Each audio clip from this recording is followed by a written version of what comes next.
Does Ozempic really reduce the risk of heart attack? I am Dr. Rajeswaran, consultant endocrinologist and bariatric physician, and I want to talk to you about this particular topic. I'm sure you won't have escaped the blitz of Ozempic reducing heart attack by 20% in lots of newspapers across the world, more so in the United Kingdom.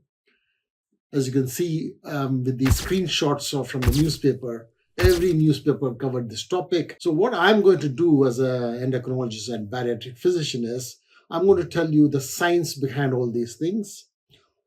And I'm going to give you more information of Ozempic. By the way, the actual ingredient is called semaglutide. And Ozempic is a brand name for semaglutide, and it could be used in people with diabetes. The brand name Wegovy is the one licensed for weight management. So it is licensed for use to be used in obesity. You need to be very clear on that Ozempic is for diabetes, Wegovy is licensed for obesity, and semaglutide is the active ingredient of the drug. So if you're going to talk about semaglutide, so what's Ozempic or Wegovy, or what's semaglutide? So this particular medication or drug is a glucagon-like peptide. Normally, whenever we eat food, you would have noticed that whilst we're eating food, after a few minutes, we start to feel full. Some people feel full after 5 minutes, some feel full in a minute. So that's because of this hormone called glucagon-like peptide, GLP-1. But the problem is the glucagon-like peptide produced by the K cells and the L cells of the intestine gets degraded by the body within 2 minutes. So we don't have a lot of glucagon-like peptide or GLP. So this is why having an external injection or a tablet, which can make you feel full, helps you in a number of ways. So this glucagon-like peptide molecule tells the pancreas to produce more insulin. So helps people with diabetes, helps reduce blood sugar. It also affects the satiety center in the brain. It reduces the movement of the intestine, makes you feel full. So it's got a multi-pronged action, which is beneficial for people with diabetes and obesity. So that's Ozempic or Wegovy. Glucagon-like peptide, that's what semaglutide is. Now, you must have seen a huge publications and a lot of blogs, newspapers, the media, everywhere saying, okay, Ozempic reduced heart attack by 20% and stroke by 20%. Yes, this was the study was presented in the European Congress of Obesity in Venice, Italy. So, which did mention that there was a 20% reduction in heart attack and stroke, and there was actually a clear publication in the New England Journal of Medicine last year. So, this study is called the SELECT study, where there were 17,600 patients with overweight or obesity over the age of 45 years in 41 different countries. You need to remember this. They all had previous heart attack and stroke or peripheral artery disease. So they are not people without any heart attack, stroke, or peripheral artery disease. So they already had pre-existing. So we are talking about a group of people who have already had a heart attack, stroke, or peripheral artery disease, and this medication reduced the recurrent or another episode of heart attack by 20%. So it was very good. So it was in pre-existing heart attack or stroke. It was not in people who did not have anything. So that's called primary prevention. The study clearly showed that there was a reduction. So it is fantastic. Now the next question is, was it semaglutide or was it Ozempic, was it Wegovy which reduced the heart attack, or was it the weight loss? We all know that Ozempic, Wegovy, and this whole class of medication of glucagon-like peptide, they do help people lose weight. And significant weight loss. You can see that, and in some people, they can lose up to 5%, 10%.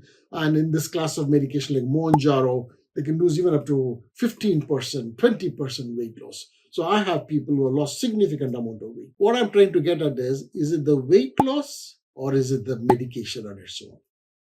So this study did not answer that question. I'm sure the researchers are trying to go, looking into the factors of, they're trying to nitpick and find out, is it the drug or the weight loss? But what my interpretation was, whenever you start a medication like Wegovy, you slowly dose escalate.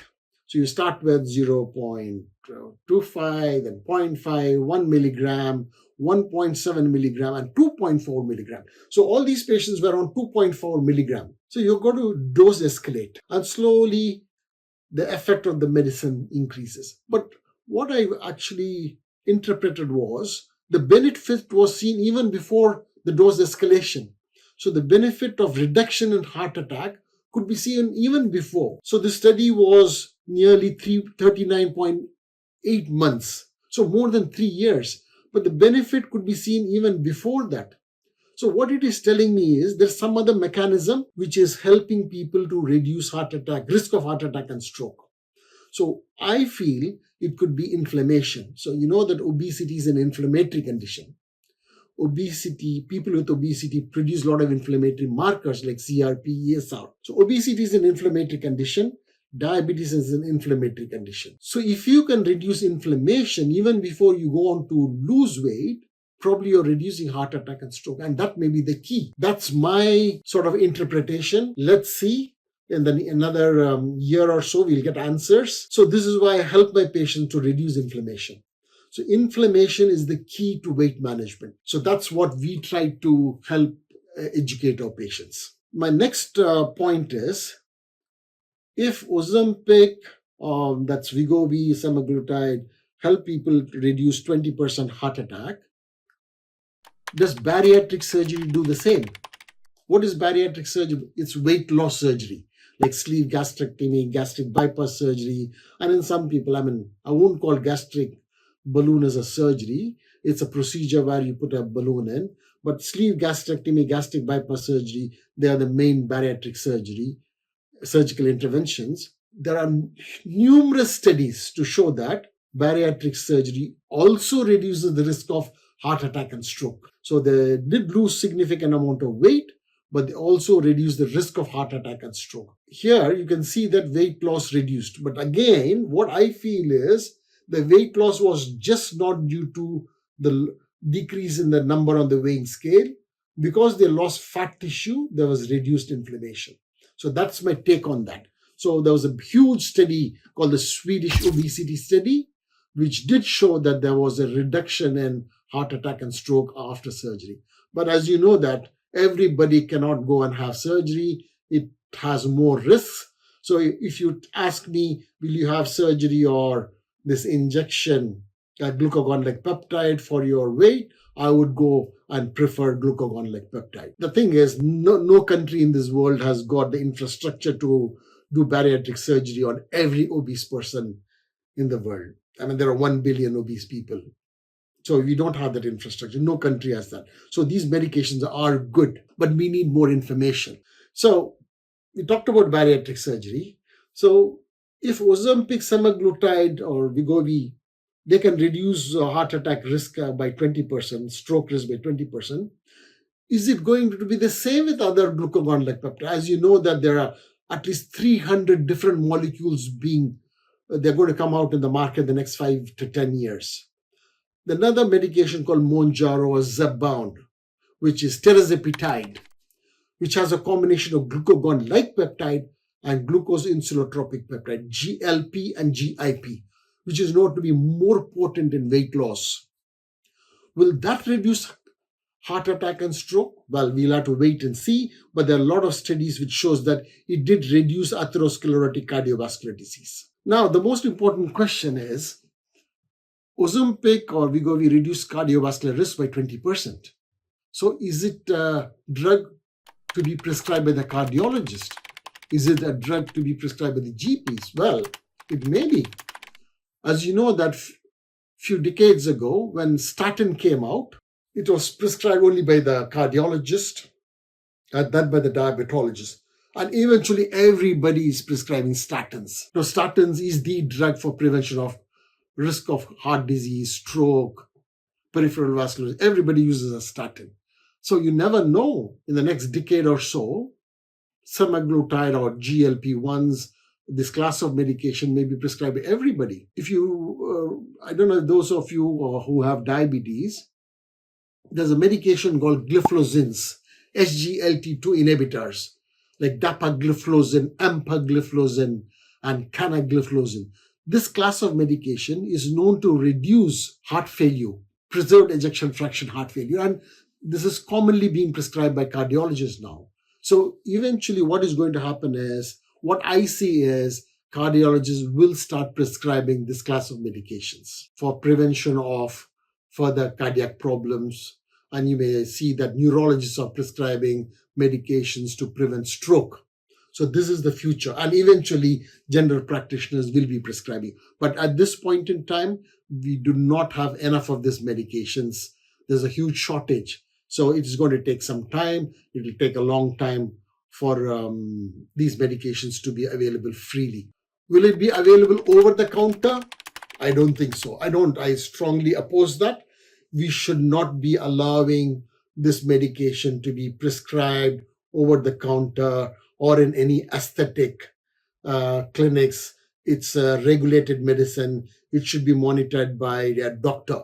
It's very, very important that this medication is monitored by a doctor or a healthcare professional on a regular basis. So it's very important to understand that. It's not an over-the-counter medication. Now, another important question a lot of my patients have come and asked me, my colleagues, endocrinologists have asked me is, what would happen if Wegovy or Ozempic, semaglutide was stopped?